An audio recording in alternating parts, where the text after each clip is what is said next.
Wednesday nights in the late 70s meant we were tuning in to 8 is Enough and the Bradford Family. From 77 to 81, ABC aired this groundbreaking comedy. Or was it a drama? Exactly, this show was one of the first dramedies, taking us to high points, but also deathly lows. It was critically acclaimed for bringing a level of realism to TV that was never seen before, and helped create a genre forever. Spanning 5 seasons and 2 reunion movies, pulling together a cast of that size was not easy, and some of the actors went on to develop problems in their personal lives, and some just completely vanished off the face of the acting universe. And that's where we come in. I'm your host, Nostalgic Nick, and today we're taking a look back at the cast of 8 is Enough to catch up with some old friends. If you enjoy this video, please give it a thumbs up and subscribe to our channel for even more throwback videos. Okay, enough is enough. Let's go. Diana Hyland, Joan Bradford.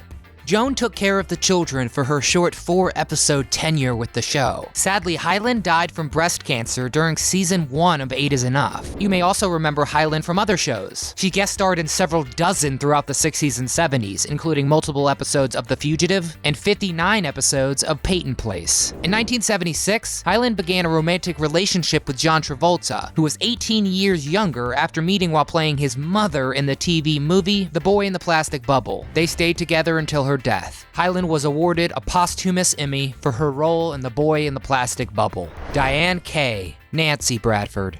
You'll remember Diane as the young blonde ingenue of the family. Weren't you the one who said one person's problem was everybody's problem? The late 70s yielded both a role in this hit show, as well as one in Steven Spielberg's film 1941. Now, Diane actually didn't appear in the pilot for 8 is Enough, the role being played by Kimberly Beck. Diane notes that she got the part by resembling Hyland, aka Mama Bradford. She also accepted, given the size of the cast, that there were only going to be so many scenes that could focus on her character. Diane's next regular TV role was in 1984's Glitter. She also appeared in the 2 8 is Enough reunion movies in 87 and 89, but a decade later and only a handful of projects more, she retired from acting to spend more time with her family. Today at 66 years old, she still lives in Los Angeles with her husband and son, and is in remission after a battle with kidney cancer. Betty Buckley, Abby Bradford. After Diana Hyland lost her battle with cancer, instead of recasting the role, producers chose to admirably acknowledge her character's parallel demise, and began searching for a possible new love interest. Enter Betty's Abby. This role was the launching point of her screen career. After 8 is Enough, Betty enjoyed a lot of success, including a recurring role on HBO's stark prison drama Oz.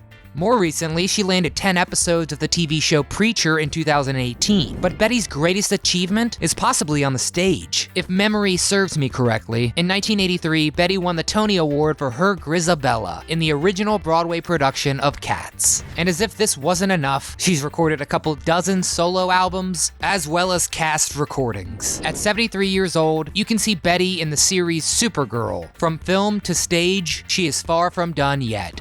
Willie Aames, Tommy Bradford. Tommy provided many of the lighter moments of this dramedy. Oh, is there anything to eat? As the rock star entrepreneur of the family, Willie began his career in 1971 with an episode of The Odd Couple. His first regular gig was voicing the character Jamie Boyle on the animated show Wait Till Your Father Gets Home. Then he landed a big role in a TV family, but not the Bradfords. Willie was cast as Fred Robinson on the Swiss Family Robinson. During 8 is Enough, Aames had brief success as a singer. His biggest hit was the single You Are the Only One That I Never Need in 1979. After the series ended in 81, he had starring TV roles in Dungeons & Dragons and Charles in Charge, where he played Scott Baio's best friend. For over 20 years, Aames dealt with drug addiction but overcame them through his Christian faith. From 96 to 2004, he wrote, directed, and starred in The Bible Man series, a children's production starring a Christian superhero. And now at 60 years old, Willie has been fairly active again. Most recently, we saw him in the TV series Picture Perfect Mysteries on the Hallmark Channel. Connie Newton, Elizabeth Bradford. Connie's very first role was Elizabeth, the all-American teenager and the petite dancer in the family. 8 is Enough really shaped her life. She married David Needham, a set designer for the show, in '79, during the season 3 hiatus. Besides a few episodes of Fame in the early '80s, Connie didn't act much after 8 is Enough. Her final role was a waitress in a 1995 episode of Ellen. Post-acting, Connie taught dance classes at Jimmy DeFore Dance Center in California. Very Elizabeth of her. In 2009, she was diagnosed with ovarian cancer, but has since made a full recovery. In her early 60s, we wish her nothing but the best.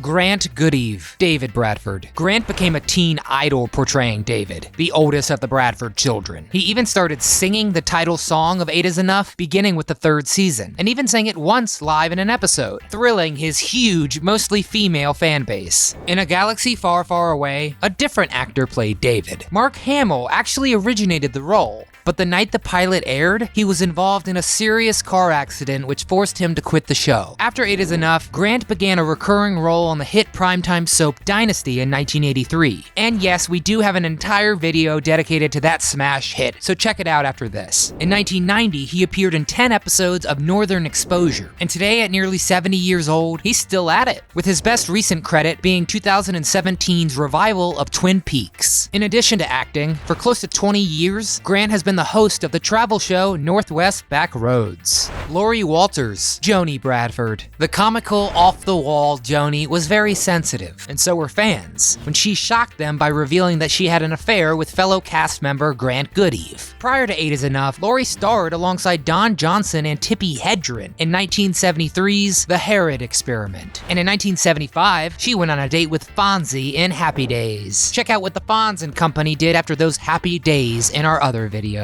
After 8 is Enough, Lori guest starred on Fantasy Island, but by the 2000s, she had retired from acting and was working as an environmentalist. Now in her mid-70s, Lori was married for nearly 20 years until his death in 2017. Susan Richardson, Susan Bradford. We watched redheaded Susan mature before our eyes. Susan's acting career started with a bang. American Graffiti in 1973, and then she played a groupie in 1976's A Star is Born. After being a Bradford, she was in 3 episodes of Chips, and why yes, we do indeed have a Chips video as well. But by 1990, Susan retired from acting. She explained that she was getting bored with TV, and was planning on pursuing a career in music. Sadly, she suffered a debilitating tailbone injury during a concert. Flash forward to 2013, the National Enquirer reported that she had suffered a series of mini strokes, and diabetes caused her to lose 60 pounds as well as her teeth. These tough times led to her living in an unheated trailer with a rotting floor near her hometown of Coatesville, Pennsylvania. Today at 68 years old, we sure hope she's doing better health-wise. Adam Rich, Nicholas Bradford. The youngest Bradford, he was the cutest thing out there when he booked 8 is Enough at just 9 years old, especially with that page boy haircut of his, which thousands of kids copied in the 70s and 80s. Nicholas would say the darndest things. How did you get Dad to manage Little League? I don't know, but as soon as I find out, I'll tell you. And it led him to be known as America's little brother. Believe it or not, this wasn't Adam Rich's first gig. The prior year, he booked an episode on The $6 Million Man. After 8 is Enough, he booked another regular gig on the Lauren Green-led show Code Red in 1981. After a 93 episode of Baywatch, he retired from acting, besides playing himself in the 2003 movie Dickie Roberts' former child star. Adam certainly had his issues over the years. He tried smoking marijuana at age 14, dropped out of high school, and nearly died of a Valium overdose all before he was 21. In 1991, he was arrested and charged with attempted burglary of a pharmacy and had to be bailed out by his TV dad, Dick Van Patten. In 2002, he was arrested once again for a DUI and has been in and out of drug rehab centers. Today at 52, he has recognized that he has constantly rebelled against the cute little Nicholas character. Lani O'Grady, Mary Bradford. The eldest sister who kept the family together.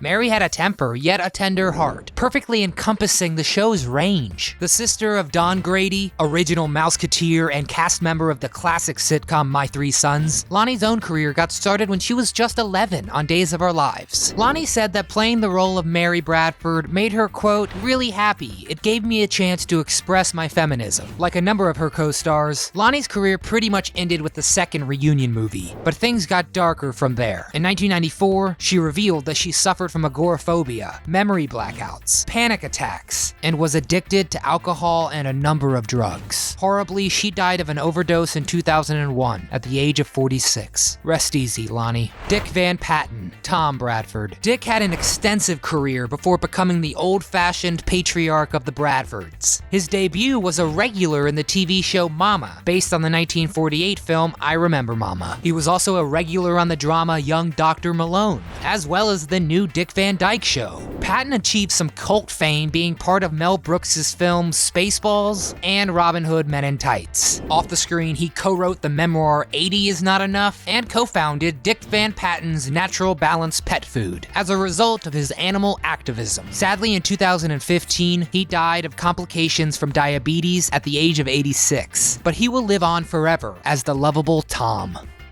And there you have it. The Bradfords bring back such great memories. Do you remember all these faces? Which Bradford was your favorite? Let us know in the comments. We read them all. And while you're there, why don't you suggest a TV show or movie for us to cover next? And if you enjoyed this throwback to the first dramedy, please give us a like and subscribe to our channel for even more memories. From all of us here at Do You Remember, thanks so much for watching.